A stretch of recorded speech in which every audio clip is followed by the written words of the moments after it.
If you're looking for some tactical ways to develop smoother transitions with your horses, you're in the right spot watching the right video, because we're going to dive into those essential ingredients that we need to have in place and how high of quality they need to be to develop smooth transitions. Welcome back. We're really blessed to have all you guys here. Just in the last 2 weeks, 1,000 new people have jumped on the channel. So I'm really grateful to have all the new faces here. My name is Colton Woods, and I do these videos simply to bring you guys some real horse training exercises, approaches, strategies, the way that I approach things with my own personal horses, with my client horses. There's a lot of fluff out there, and the only way that I know to combat bad information from so-called professionals that are really setting people up to be in dangerous situations, to be unsafe, and to ultimately take forever to get nothing done. The only way I know to combat that is to bring you guys the best information that I possibly can. So this is merely my effort to help you and your horse achieve the goals, achieve the dreams that you have, to do it safely, to be able to actually make progress in the direction you want to go.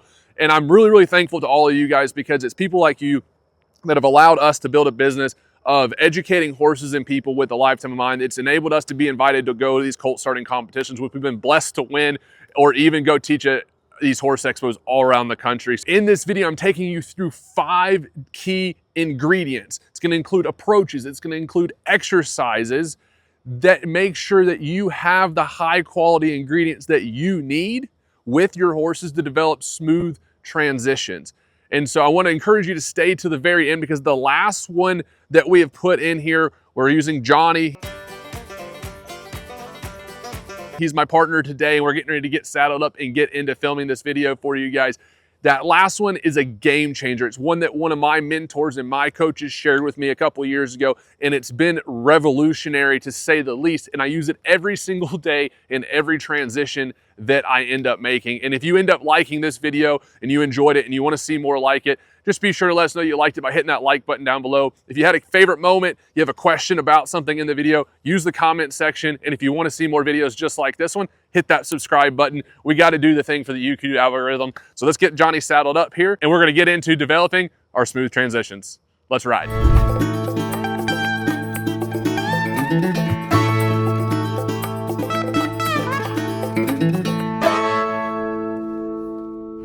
So over the last decade of teaching, one of my absolute favorite analogies to use is actually baking. Because when you go to bake a cake or bake some bread, it takes precision. It takes high quality ingredients. It takes following the recipe.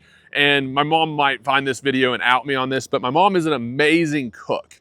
Okay, she likes to get in the kitchen. She might look at a recipe really quickly, use it as a baseline, and then she gets creative. And she's really good at cooking, and my wife cooks really well too.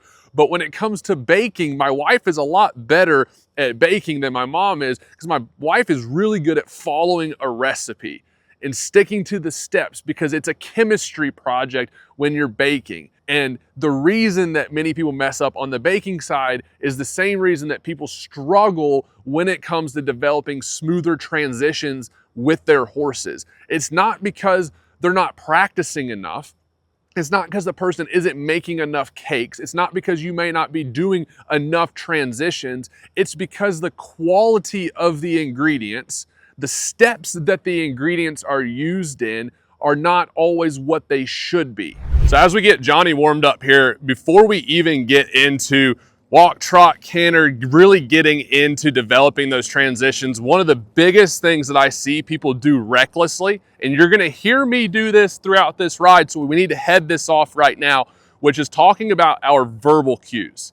I see folks all the time that recklessly use their verbal cues.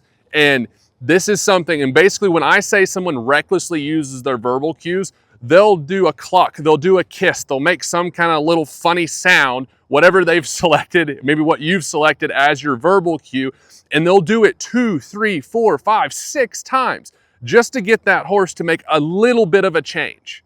So that cluck, that kiss, that funny little sound, when you do it 5, 6 times, or even 3 or 4 times, what ends up happening is you're putting in 3 or 4 units of energy, and the horse is only maybe giving you 1 back.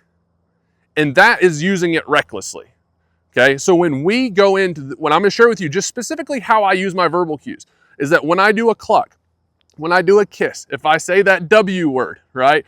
If I use I'm gonna share with you the 4 different ones that I use on a regular basis.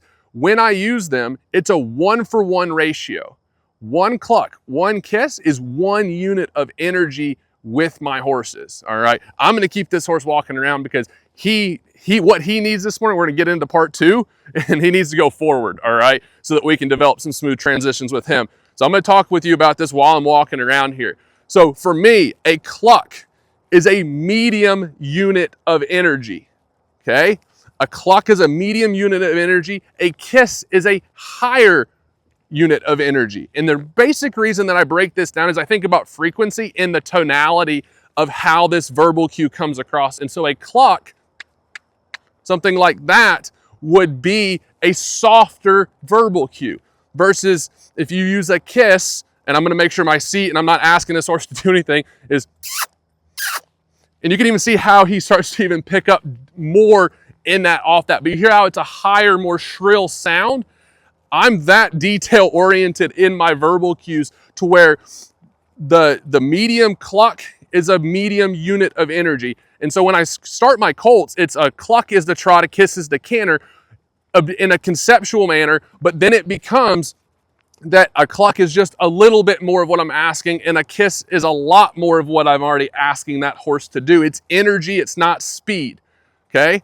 And then when we get into using our verbal cues for downward type transitions or slowing a horse down, not just asking for more engagement but actually asking that horse to come back a little bit, I use a hum. And I actually got this from some really, really good reiners out there. And I use a hum. And a hum, like, hopefully you guys can hear that on the microphone. That hum is asking the horse to say, bring your energy back, but stay within the same gait. So that means that I could be going from a more extended trot to a sitting trot, let's say. Or it's just bringing that energy back, but letting that horse know that I do not want that horse to actually end up breaking gait, okay? Versus when I say whoa on a horse, and I've got my legs pushing on him because I don't want this horse to stop right now, right? But when I do say that W word, that means stop, okay? That means stop. It doesn't mean stop in 10 steps. It doesn't mean stop in 2 steps. It means stop right now, please, okay? So I'm very particular, and I have to be very definitive and decisive in my definitions of my verbal cues. That way I can be aware of how I'm using them and what exactly do I want my horse to do in response to that verbal cue. If I don't quantify, and I'm not super clear in my own mind of how much more do I really expect my horse to give me when I cluck, when I kiss, when I hum, when I say that W word, if I'm not clear in that, how can my horse possibly give me an answer that is accurate, right? So it starts with us making sure that we're really decisive and we're very particular, and in particular means being very clear about what does this cue mean, right? Because we have to be clear on it. That's merely how I approach the verbal cues. And one of the biggest things, if you are somebody, you're like, man, I feel really called out right now and this video just got started, and you're somebody that does recklessly use your verbal cues, and maybe you're like, man, sometimes I just do it and I don't even realize I'm doing it, okay? That happens. And if you are one of those people, I suggest that you take up that little trend that's going around, like when they do that mouth taping thing, right? And you go get yourself a piece of duct tape and you stick it over your mouth when you ride. Just make sure you can breathe out your nose, right? I don't need you passing out in the arena. But what my point is, don't use verbals, okay? If you're somebody that has a hard time because you've just gotten into this habitual thing of clucking and kissing and you almost do it out of habit and not even out of a conscious thought, then maybe you put yourself on a little clucking restriction, okay?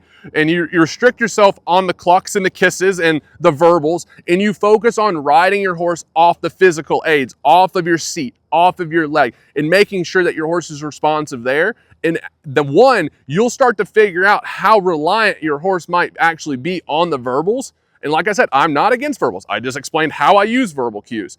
But sometimes we use the verbals as a crutch. And when we use them as a crutch, the horse isn't as responsive as they need to be off of our seat, which should be the primary aid, right? Should be the primary source of communication with our horses. So if you're somebody that leans on those verbals with a crutch, I challenge you, right in the first exercise, stop using them for 30, 60, 90 days. Give yourself that challenge. Don't use those verbals and start focusing on, is my horse responding to my seat? Is my horse coming off my leg? And all of those things that we'll get into next as we go through this video. And then when you do go to reintroduce the verbals, you'll be way more attentive. You'll be way more aware. You'll be way more intentional with how you use them. So with that being said, let's go ahead and get into the second part where we're going to talk about what this horse needs. And if you find this video helpful and you absolutely love what I've shared with you here and you want to go even further, I highly encourage you to check out the link in the description to our private community and video library, where there's even more step-by-step and in-depth raw sessions within there. So if you love this video, that's probably going to be for you. And I just encourage you to simply check it out and see if you like it. So the second thing that we're going to be talking about with our horses is isolating and eliminating resistance within our horses. And so one of the big things that I like to think about in the warm-up, we're all familiar with warming our horses up when we first go ahead and get on our horses. But we have to ask ourselves, what is the objective? Why are we actually warming up our horse? And I want you to think about that right now as I ask you that question. If I asked you, and you and I were sitting together having a cup of coffee or out here riding horses together, and I asked you, what is the objective? Like, what are you looking for with your horse to say this horse is properly warmed up? All right. I want you to think about that and try to formulate an answer really quickly, because it's important, right? We just talked about the verbal cues, and you have to be super clear on what you're looking for. And for me, when I approach my warm up with my horses, I oftentimes, my students will hear me refer to it as horsey yoga session. Right? I come out there and our sessions together, I think about them as a yoga session, specifically the warm-up. Why yoga? Okay. None of us really like yoga. It's tough. It's difficult. It's overwhelmingly, seemingly simple, but it's extremely challenging. Right?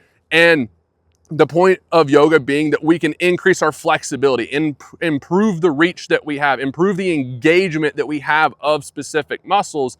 And when I'm working with my horses in the warm-up and throughout the ride, I often talk about a working meditation, okay? A working meditation, which merely means that while we're doing the hard thing, we are able to stay mentally present in that moment, okay? And so when we are going through our warm-up, what I'm looking for is that my horse is mentally present, mentally focused, mentally relaxed, okay? And I say I'm looking at their mind, which it takes into account their understanding, takes into account their emotions. And then I'm also trying to make sure that my horse is physically warmed up. And that means that we're looking for and determining, breaking this horse down into his head, his neck, his shoulder, his barrel, his hip, and going through different exercises to say, hey, is this horse feeling supple? Is this horse feeling soft in each of their body parts? Is this horse feeling engaged in how they are doing what they are doing? And so if a horse is feeling lazy, right? If a horse is not really moving out, what might we need to do? Well, we might need to come out here and like this horse needs to move out anyway. And so asking them to, hey, if the horse is feeling a little bit lethargic and they're not moving out quite as much as they need to, then we need to get that horse thinking forward, because without forward, we got nothing. If you don't have enough energy and momentum, then you can't guide, you can't steer that particular horse. If I feel that that horse is a little heavy on that left shoulder, maybe I can go ahead and ask that horse to do a turn on the haunches or the beginning of a spin. Another exercise I can do is start to back some circles. And I can bend, and this is just back in circles 101 and bending this horse in this direction and isolating that left shoulder. Might be able to turn him this way and isolate that right shoulder, and making sure that as I'm physically and mentally warming this horse up, that I'm thinking about where are all of his body parts? Is he willing to start to move his haunches over? Okay? And just go through my warm-up as a yoga session, as a working meditation with my horses, looking at each part of their body, each side of their body, making sure that their mind is in the right place, making sure that their body is prepared to where they are engaged, they're relaxed, they're willing to go to work, because ultimately, right, you're here for smooth transitions.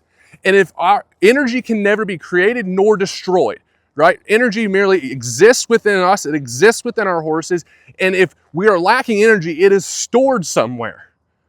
okay? And when it's stored somewhere, we have to be able to get that energy flowing. So in that warm-up, when I'm isolating the shoulders, if I'm isolating the hips, maybe I'm focused on the barrel or their neck or where their head is at, we're trying to make sure that there's no resistance to that current so that that energy can flow through their body. It's constantly recycled. And oftentimes, I know a lot of us, we don't like to boil our horses down to mechanical, right? Like an engine. But when an engine runs smoothly and it has good quality oil in it, right? Those pistons and the cylinders and everything that's firing together runs smoothly. There's no tinking, clinking, clanking, those types of things.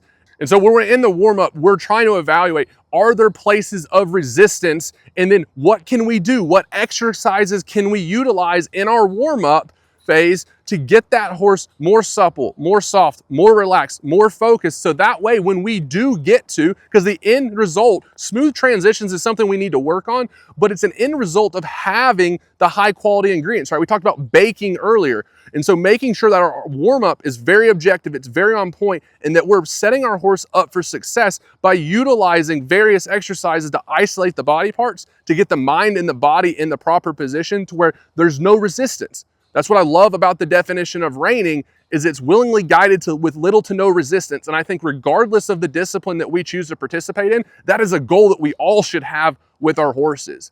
And so now we're getting ready to move on to part number 3 of this, which is getting the rhythm and tempo that we need to develop smooth transition. So let's go ahead. We're gonna get Johnny moving out because he needs some forward motion, and that's gonna help us get better rhythm and tempo. And then we'll be able to show that to you right now.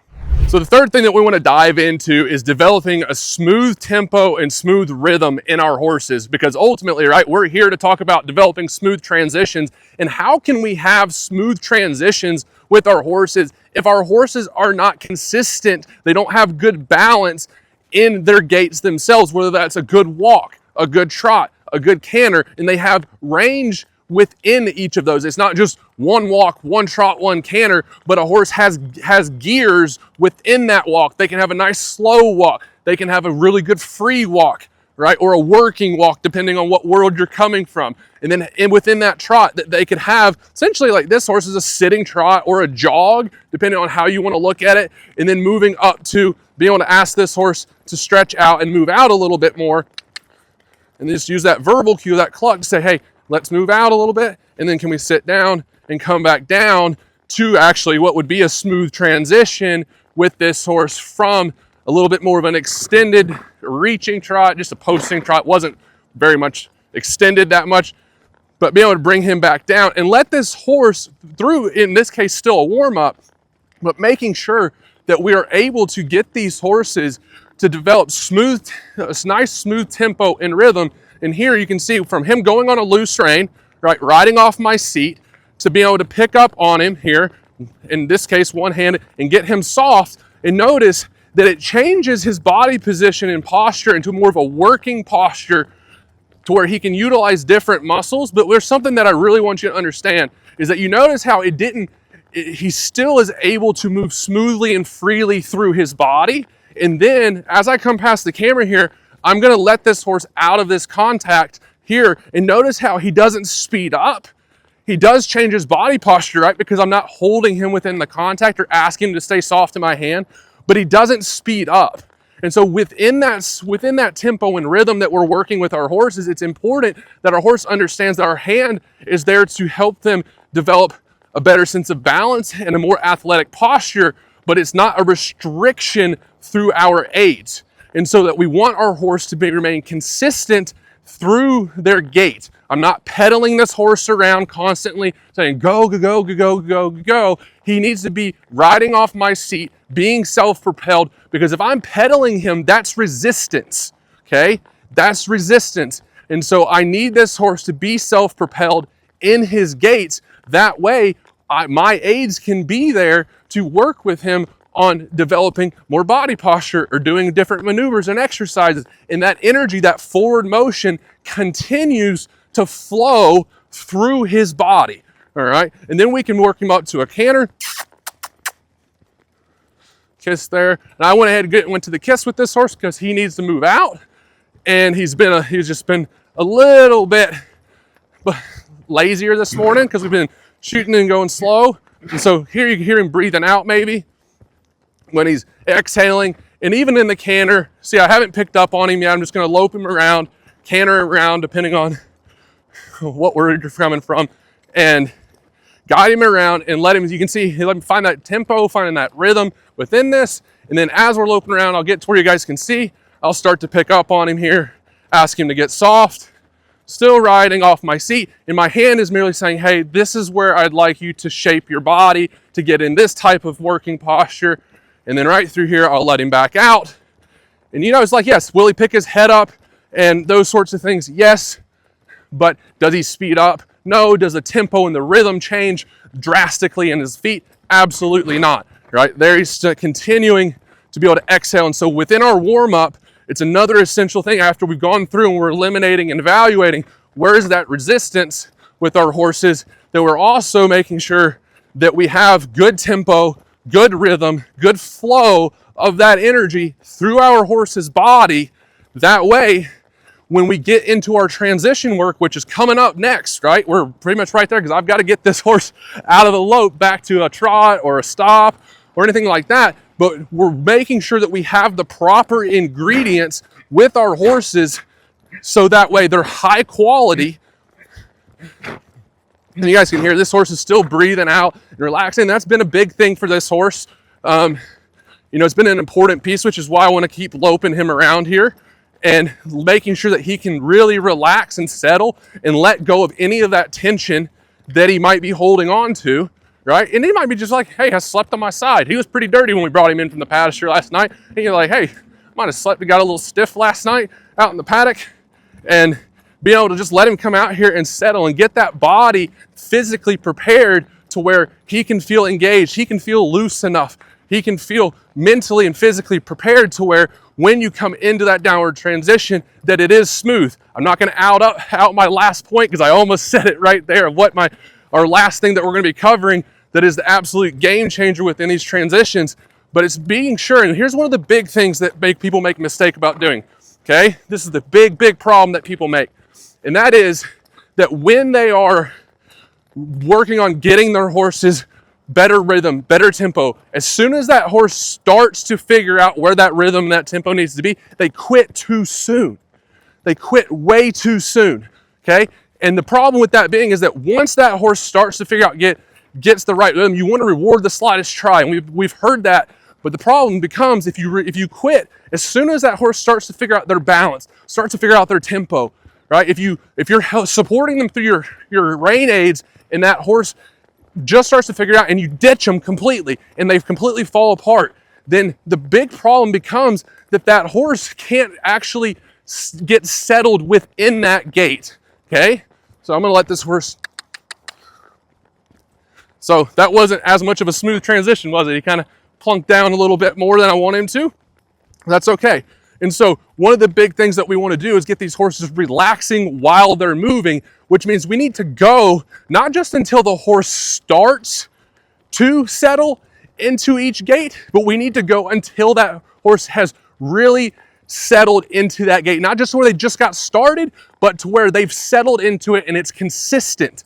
That rhythm, that tempo is consistent. And so when you're working with your horse, you want to make sure that if you start to notice, hey, my horse is a little tight or my horse is lacking that tempo, to keep going until that horse starts to settle more into that gait and into that rhythm. And once they've settled into it and you're like, okay, this is starting to feel pretty good and really consistent, the horse is getting confident and relaxed in that, then that would be a good time to then bring that horse back. But when a horse first starts to get settled into that, you want to give them the time to mentally and physically experience what they're working on, okay? That part is really important, that they mentally and physically can settle into that. Otherwise, you change the topic way too early, and when you change that topic too early, then they haven't actually settled into it. They just started to get on the right track, and then you're like, oh, we're gonna do this, we're gonna stop like this, and they're like, I was just starting to get it figured out, man. I was just starting to get it figured out. And so you wanna make sure you keep going until they've settled into it, until it becomes consistent, and that means don't quit too early. All right, so we're getting into point number 4 here, which is the smoothness of our seat, or the other way we could talk about this is our equitation, right? Are we riding functionally? And I got a little bit in trouble on social media recently for making fun of the hunter jumper crowd for some very unfunctional, not functional equitation. And here's the thing, we have to be very clear about this. Depending on what riding you're doing, whether it's dressage, hunter jumpers, you're doing ranch horses, cutters, trail riding, your equitation, it first and foremost needs to be functional, okay? Then when it's functional, it's pretty, okay? Let's just put it that way. But when I make fun of certain disciplines or certain styles of riding, the only reason I end up doing that is because it's not functional, right? There's never a reason to bang on a certain style of riding if it is truly functional and it complements the way our horse needs to operate. And so with our horse, when we're talking about our equitation, it means that we cannot be just pedaling them off our legs, but our horse needs to ride when we engage our seat and bring that energy up, that our horse follows that energy with us, and that our legs are not busy just trying to keep our horse going. And that way, when we look a certain direction, that horse can follow us that same direction. If I look the other direction, that my horse can follow my seat the other direction. And that means that when we're talking about developing smooth transitions with our horses, this is an athletic thing. You're asking your horse to go from let's say a higher rate of speed into a slower rate of speed without losing their athletic posture. So what does that mean? That means that we ourselves need to be riding in an athletic posture with our horses, okay? That part is extremely important. So for me, when I'm riding my horses, I want to be sitting up on the point of my pelvis, on the balls of my pelvis here, to where I'm fairly straight, I'm engaged in my core, my lower back is relaxed, and I'm able to basically think about, like my friend and mentor Patrick King always says, like, think about the merry-go-round horse, to where when I want to turn my horse, that I can turn through my spine. You can see how that horse can stay right between my hands and my legs, because I'm operating on a point of center. And my spine is in alignment with my horse's spine, and my horse also understands to stay right between my legs, all right? So that way we can go together. But my legs are not busy constantly saying, go, Johnny, go, Johnny, go, Johnny, go. No, he's self-propelled. He's following the energy and my seat and what I'm asking him to do, but it's his job, it's his responsibility to be able to maintain his own forward. And I'm not asking him to like go with a crazy amount of speed, but I could pick up the energy with my seat, and also, and if I have to reinforce it with my leg, that's totally fine, right? That's what the leg is there for, is to reinforce what the initial cue was with our seat. But then I could also then bring it back down. And I don't want him to completely fall out of that. And do the same thing, could ask him to lope.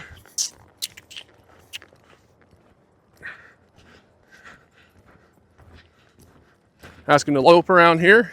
I'll get away from the camera so you guys can see. And we'll just kind of test him on a little transition here down to a jog. And then ask him to keep going there, right? But it's really important that with my horses, that when we're talking about our equitation, is that my shoulders, I ride like my shoulders are connected to my horse's shoulders, and my hips are connected to my horse's hips. So sometimes if a horse is crashing inside, but you're riding like this with my inside shoulder heavy or blocked, or if you're going around, you're like, my horse won't turn, let's say, to the inside, but you're riding with your shoulder pointed to the outside, you'll start to notice this horse will start to make his circle wider here. Why? Because my shoulder's close, and my shoulder's connected to his shoulder. So if I open my shoulder here, you can see how immediately that horse starts to come through that turn, right? If I open my shoulders this way, then he can start to follow my seat, because my shoulders, I ride like my shoulders are connected to my horse's shoulders, my hips are connected to my horse's hips. And what that ends up meaning in this developing smooth transitions, let's say particularly downward transitions, is that when you come into the downward, that means you need to keep your hips engaged, right? Or when you're going into forward transitions, say we're going to go into the lope, is that my hips need to engage. My hips need to engage to ask this horse to drive from behind. I'm not trying to change what's going on in my shoulders. When I ask this horse, let's say we're going to go back to the jog, and then we're going to ask him to lope again. See how I want to keep my shoulders back. Why? Because I want my horse to be able to lift through his shoulders and through his withers to be able to do that lope departure. But my focus is on my hips driving from behind, so that way he can be engaged through his core, engaging his top line, engaging his abdomen, right, and driving from behind. And that way, that's where he's riding from, and he's not going around pulling himself on the front end like a freaking plow horse. Okay, it's not good for their biomechanics. Okay, it's not good for their bodies for these horses. And this is where a lot of sometimes people end up having soundness issues with their horses, is because the horses just don't use themselves in a way that complements how they're meant to be ridden biomechanically. So we need to break this down very simply and go, if you want your horse to ride like an athlete, you need to ride like an athlete. You need to understand that how your hips influences your horse's hips, how your shoulders influences your horse's shoulders. If you find yourself riding around, but you're collapsed on your rib cage, which sometimes happens, people look to the inside and they're riding around like this. If you're collapsed on your inside rib cage, what do you think is going to happen to your horse's inside rib cage? Right? They're going to be collapsed. They're going to be tight and tense there. You'll be able to lift your shoulders up, look where you're going, and be able to be engaged through your core, but also soft through your lower back. Guys, this is easy said than done, right? But I'm shedding light on this and trying to show it to you a little bit of how it influences your horses, so that way you can go out there and you can put the work in, right? That's what we're here for. Like the people in our private community that we have linked in the description down below, right? It's for people that are willing to put the work in. We've got lots of information in there, lots of raw training sessions. Like if you love this video, you're gonna love that particular part that we have to offer, and I highly recommend you go check it out. But it's for those that are actually gonna put the work in, right? So I can shed the light for you here, but with that being said, let's get into the fifth part, because this is the game changer part. All right, guys, so we're into the fifth and final exercise and approach to developing smooth transitions, and this is the absolute game changer. This is the one that I think all of us wish we really knew way earlier, all right? And this came from a mentor and friend of mine named Patrick King.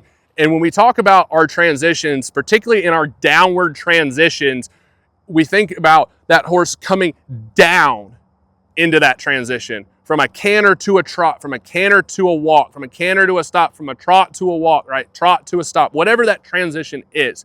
And when we think down into that transition, it changes the way that we ride.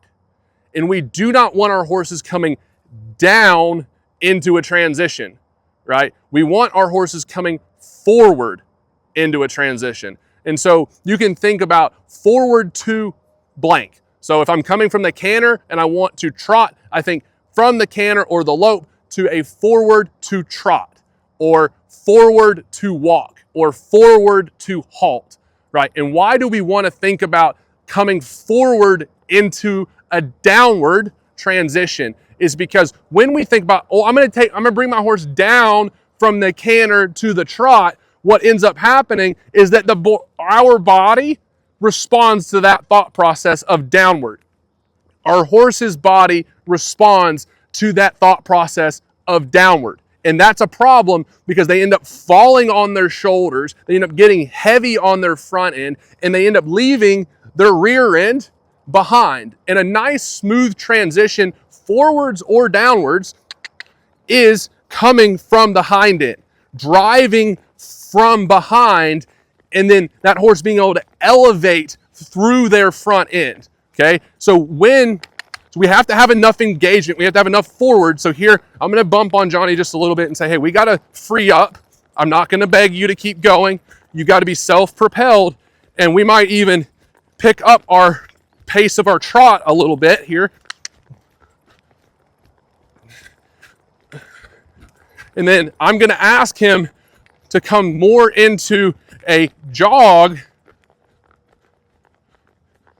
but still want him coming from behind to where he's not crashing on his front end. I'll lope him around here. He lopes if he's sorrel, he canters if he's chestnut. You guys can pick on what you'd like to do, but he is a quarter horse. Then I'm gonna look ahead, you gotta think about forward to a trot. And so that means that when we talked about in part 4, that my equitation, I want to keep my hips driving from behind, and think about that horse still coming forward into that transition.